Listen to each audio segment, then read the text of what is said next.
Being as a leader for as long as I have has given me a great deal of ability to see what's happening in communities, what happens in school cultures, what's going on in the world, and how some things that happened 40 years ago are happening again, but with a different flavor.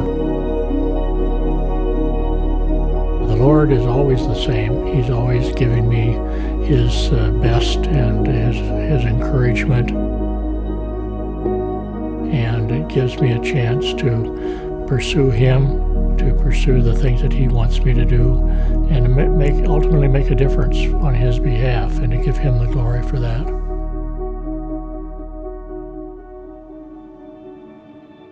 My faith was developed at an early age because my parents were active in the church. We actually lived across the street from the church we attended in one other church. And at the age of 12, I accepted Jesus' call to follow Him and accept Him as my Lord and Savior. Well, my goal in life has always been to give back more than I received because I feel so much gratitude to the Lord for what He's blessed me with. And so I've tried to do that, but I know it's a futile effort because He gives back so much more to me in blessings every day than I give to Him or to other people. My wife Shirley and I were married over 50 years before she passed a couple years ago, and we had met actually in first grade. So we grew up with each other, and finally were married and established a Christian home for our children and ourselves to grow in our faith. I made a decision in my career early in my life in college, having prayed for guidance from the Lord as to what He wanted me to do and how I might serve Him best. I chose to be a superintendent of schools. I thought I could make a difference in the lives of many people doing that. In all of these assignments that the Lord's led me to over the years, some of them have been very challenging. Some of them involved extensive corruption. They certainly involved people not being focused on the needs of children, which we're supposed to serve in schools. And some of them even were somewhat dangerous, where threats were made on my life. But we moved on and came to Minnetonka, where we've had a wonderful experience and such a supportive community.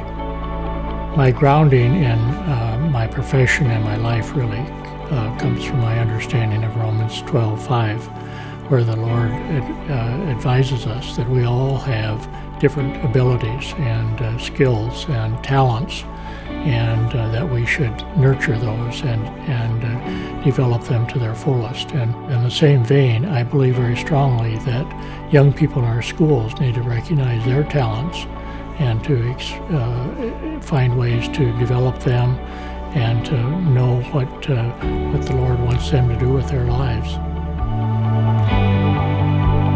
The favorite thing of my job is to see people grow, especially students.